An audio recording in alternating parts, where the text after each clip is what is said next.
मेरे प्यारे विद्यार्थियों, नमस्कार, सुप्रभात। देखिए, अब काफ़ी लंबे समय बाद हम वापस अब अगले सत्र के अगले जीवन के अगले लक्ष्य के लिए हम आगे बढ़ रहे हैं। जैसा कि आप सभी को विदित है, आप समाचार पत्रों में, न्यूज चैनलों पर आप देखते हैं कि आज से हमारा एकेडमिक सत्र 2021-22 शुरू हो रहा है। तो देखिए, जो हमारा शिक्षा विभाग का कैलेंडर जो जारी हुआ है 21-22 का, उसके अनुसार आज 8 जून से आपकी विधिवत क्लासें यानी ऑफलाइन में लगा के ऑनलाइन क्लासें आपकी लगाई जाएगी, जिसके तहत हम बेसिक चीज़ों पर हम चर्चा करेंगे। देखिए, कुछ जो अपने विषय होते हैं, विशेष रूप से जो अपने भाषाई यानी लैंग्वेज सब्जेक्ट होते हैं, उनके अंदर हमें विशेष रूप से उसको पीछे का जो फीडबैक है उसको लेना पड़ता है। यानी पीछे हमारी कुछ ऐसी चीज़ें होती है जो छूट जाती है, किसी कारणवश हम उनको क्लियर नहीं कर पाते हैं। उसके कारण आगे आने पर क्या होता है कि हमारी जो भाषाई अशुद्धता है वो बहुत ज़्यादा हमें प्रभावित करती है। तो देखिए, भाषाई जो अशुद्धता है विशेष रूप से किस कारण से होती है, यह आपको अच्छी तरीके से पता है। कोई भी भाषा या कोई भी लैंग्वेज हम लेते हैं तो उसके अंदर जरूरत पड़ती है शब्दों के शुद्ध रूप की। और शब्दों का शुद्ध रूप हम कब प्राप्त कर सकते हैं? जब हमें उस भाषा की वर्णमाला का संपूर्ण ज्ञान हो। देखिए, वर्णमाला का संपूर्ण ज्ञान होने के साथ ही हम शुद्ध शब्दों का निर्माण कर सकते हैं और शुद्ध शब्दों को लिख सकते हैं कि कौन से शब्द में कहाँ किस वर्ण का प्रयोग करना है और किस मात्रा का किस रूप में प्रयोग करना है। यह हम तभी संभव कर सकते हैं जब हमें संपूर्ण वर्णमाला की जानकारी होती है। देखिए, वैसे तो वर्णमाला है कि आपकी प्री प्राइमरी से शुरू होती है और प्री प्राइमरी से हम वर्णमाला पढ़ते आ रहे हैं, उसके ऊपर बहुत कुछ हम जानकारियां लेते आ रहे हैं, बहुत कुछ उसको हम जानते हैं, लेकिन फिर भी जरूरत पड़ती है। देखिए, माध्यमिक शिक्षा बोर्ड या सेकेंडरी एजुकेशन में भी हम देखते हैं तो 9th में 11th में वापस ये चीजें रिपीट करवाई जाती है, दोहराई जाती है। और इसका प्रमुख कारण यह है कि बच्चा जब इन बड़ी कक्षाओं में आता है तो लिखते समय बहुत सारी गलतियां करता रहता है और उसका सबसे ज्यादा बड़ा खामियाजा विषय जो होते हैं भाषाई विषय यानी लैंग्वेज सब्जेक्ट जिनको हम बोलते हैं, उनमें उसको उठाना पड़ता है। क्यों? क्योंकि उसने जो शब्द लिखा या जो मात्रा लगाई उसके कारण शब्द का जो अर्थ था वो बदल गया। और ऐसे में हमें जरूरत पड़ती है कि किस शब्द में किस वर्ण के साथ कौन सी मात्रा किस रूप में लगाने से उसका वास्तविक अर्थ बनता है, और ये आप अच्छी तरीके से जानते भी। तो आज हम इसी टॉपिक पर बात कर रहे हैं। यानी आज हमारा बिंदु होगा शब्द शुद्धि। और शब्दों को हम शुद्ध कब कर सकते हैं? जब हमें पूरी मानक वर्णमाला का ज्ञान हो। मानक वर्णमाला में कौन से अक्षर या कौन से वर्ण हैं, उनका प्रयोग हम किस रूप में करते हैं, और उनका विशेष रूप से इसमें प्रभाव पड़ता है उच्चारण। हमारा जो उच्चारण का जो तरीका है, उच्चारण की हमारी जो जानकारी है, उसके ऊपर यह सब निर्भर करता है। यदि हम जैसा उच्चारण यानी सीधी सिंपल लैंग्वेज में यदि हम बात करेंगे तो जैसा हम बोलेंगे या बच्चा जैसा बोलेगा बच्चा वैसा ही तो लिखेगा। इसलिए हमें जरूरत है कि बच्चे की लैंग्वेज में, भाषा में उसके उच्चारण संबंधी जो त्रुटियां हैं, दोष है, उनको दूर करने की कोशिश करें। और इसके लिए केवल इस विषय में केवल एक स्कूल ही नहीं, अभिभावक, माता पिता और उसके जो संरक्षक है वो भी उतने ही जिम्मेदार है। उनको भी घर के ऊपर बच्चे को इस चीज के लिए बार बार गाइड करना चाहिए, बार बार उसको प्रेरित करना चाहिए कि वो किस तरह से कौन से शब्द का उच्चारण कर रहे हैं। देखिए, हम पश्चिमी राजस्थान की बात करें तो यहाँ पर बहुत सारी दिक्कत आती है, बहुत सारी प्रॉब्लम्स आती है। प्रॉब्लम्स बच्चे के सामने क्या आते हैं कि बच्चा घर, मार्केट, बाजार, समाज में क्या करता है, बोलने का उच्चारण अलग होता है और वास्तविक रूप में हिंदी के अंदर जब वो जाता है तो उसके अंदर उसका लिखने का और बोलने का उच्चारण और लिखने का तरीका अलग होता है। कुछ ऐसे बहुत सारे अक्षर होते हैं, बहुत सारे ऐसे व्यंजन है जिनका उच्चारण अलग होता है और लिखा अलग जाता है। उदाहरण यानी एग्जाम्पल में मैं बताऊं आपको कि जैसे पश्चिमी राजस्थान में हम सैको है बोल देते हैं, चाय को छह बोल देते हैं, सैके लगा लेते हैं उसको। जैसे किसी का नाम है कि राम सिंह, तो राम सिंह को क्या बोल दिया जाता है? राम हिंग। वो हिंग तो बच्चा हिंग ही लिखेगा, हिंग है, सी है नहीं लिखेगा, वो हिंग है।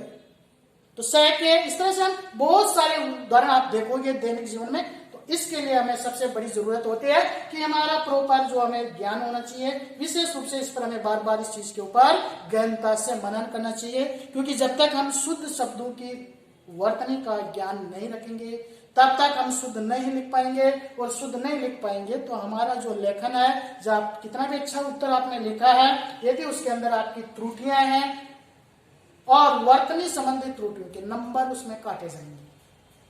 इसलिए उसका हम अभी कुछ दिनों के लिए हम इसी चीज को लेकर, इसी टॉपिक को यानी शब्द शुद्धि को लेकर के हम चल रहे हैं, और हम अगले कुछ दिनों तक हम इसी चीज के ऊपर, इसी प्रेरणा पर हम बात करेंगे। तो देखिए, हम बात करते हैं कि भारत का जो केंद्रीय हिंदी निदेशालय है भाषा विज्ञान के लिए, केंद्रीय हिंदी निदेशालय द्वारा सुनिश्चित की गई है देवनागरी लिपि में कौन सी वर्णमाला होगी, कौन से वर्णों का किस तरह से प्रयोग किया जाएगा, और उसका उच्चारण स्किल क्या होगा, यानी उच्चारण कहां से होगा, कैसे होगा, इसके ऊपर पूरा पूरा ध्यान देना होगा। जब तक आपका उच्चारण सही नहीं होगा, उच्चारण का सही स्तर नहीं सुधरेगा, तब तक आपके साथ वर्तनी संबंधी अशुद्धियां होती रहेगी। तो देखिए, आज हम बात करते हैं मानक वर्णमाला के अंदर। सबसे पहले वर्णमाला में हिंदी वर्णमाला की बात करते हैं। तो ये तो आपको पता है, सबको पता है कि हिंदी वर्णमाला को हम दो भागों में बांटते हैं। पहला होता है स्वर और दूसरा होता है व्यंजन। तो देखिए, आज हम बात करते हैं स्वर की, क्योंकि हमारी जो देवनागरी लिपि है उसके अंदर जो हमारी वर्णमाला है, उस वर्णमाला में सबसे पहले हम स्वर लेते हैं। एक स्वर का क्या है कि बहुत सही तरीके से इनका ज्ञान होना चाहिए। क्यों?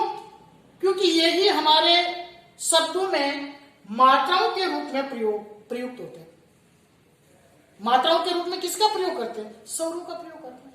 अब कौन सा स्वर दीर्घ है, कौन सा उसके अंदर ह्रस्व है, कौन सा छोटा है, कौन सा बड़ा है, ये कब पता चलेगा? जब हमें इनका पूरा ज्ञान होगा, और उसके अनुसार ही हम इसके अंदर आगे हमारी शुद्धता को प्राप्त कर सकते हैं। तो देखिए, सबसे पहले स्वर, यह आप अच्छी तरीके से प्री प्राइमरी से आप पढ़ते आ रहे हैं, आपको अच्छी तरीके से पता है कि इनको भी हमने अलग अलग भागों में बांटा है। जैसे इसका उच्चारण क्या है? आ, ई, उ, ऋ, ए, आई, ओ, औ, आंग, आ। ये सब बार बार प्रैक्टिस करने पर, यानी बार बार इसका अभ्यास करने पर होगा। देखिए, इसमें यानी मुंह खुला रहेगा, कंठ से आएगा उसका उच्चारण। आ, इसका भी कंठ से आएगा। ई, आगे जाके उच्चारण बढ़ेगा, यानी मध्य, मुंह के मध्य भाग में ई, ऊ।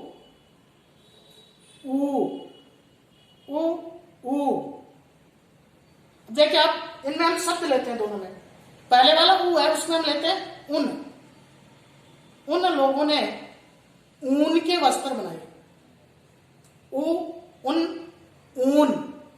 में ऊ बढ़ा रहा है। देखिए, बोलने में ही सीधा सीधा प्रयोग आपको महसूस रहा है। अब आपने देखा ऊन लोग, ऊन कर दोगे तो शब्द गलत हो जाए, उन की जगह, क्योंकि उन सर्वनाम के अंदर बात करें। ऊन सीधा सा अंतर फर्क पड़ रहा है ना। इसी तरह से रि, ए, आई, आई, ओ, औ, औरत नहीं बोलते हम, औरत, ओखली, औरत की तरह हम बोलते हैं और इनमें अंतर होता है। और दिशा की तरफ इशारा करता है, और योजक शब्द है।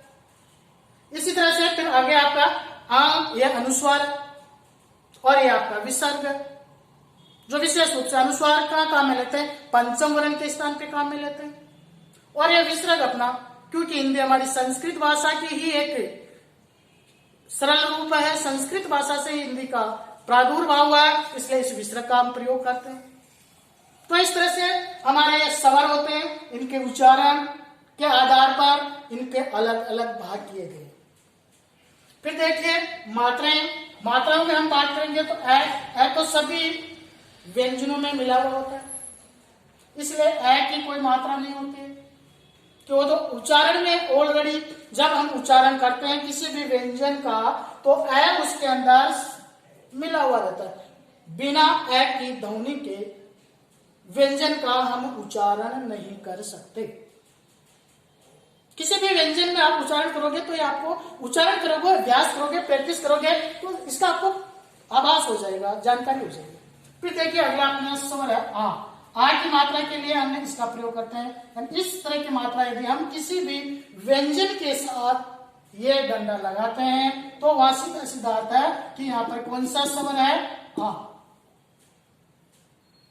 यह ई की मात्रा है।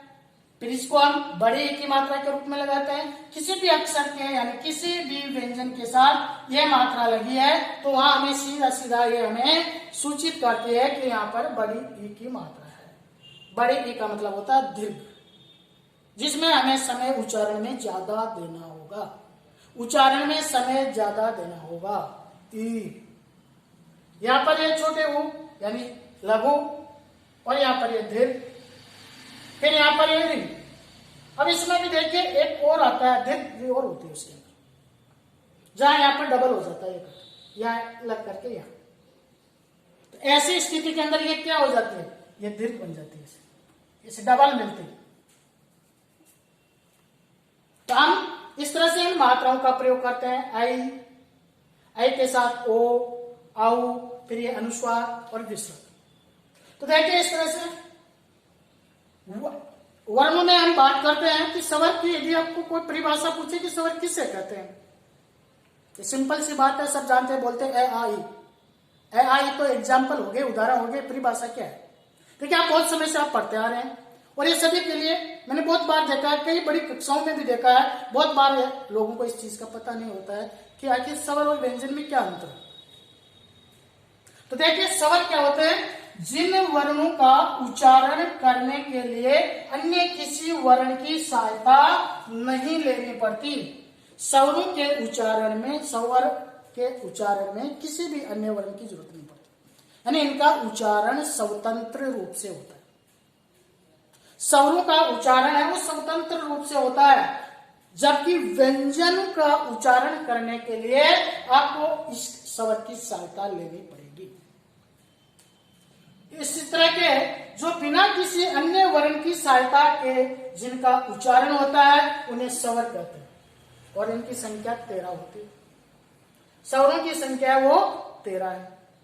अब देखिए आज आपको पहले तो इसके उच्चारण का अभ्यास करना है होमवर्क के लिए। किसमें समय कितना लगता है, किसमें उच्चारण करते समय कितना समय लग रहा है और क्या स्थिति है, ये पता करना है। दूसरा आपको इसके अंदर ये मात्राएं हैं, इनका ध्यान होना चाहिए। विसर्ग और अनुस्वार का प्रयोग कहाँ होता है? तो देखिए पंचम वर्ण के साथ हम अनुस्वार का प्रयोग करते हैं। संस्कृत की जो भी किसी शब्द को हम वैसा न वैसा लाते हैं तो उसके साथ हम विसर्ग का प्रयोग करते हैं। यदि हम उसका रूप बदल देते हैं, सरल रूप में ले आते हैं तो विसर्ग हट जाता है। जैसे आपने कई बार देखा होगा दुख शब्द में कई बार विसर्ग आता है और कई बार नहीं भी आता।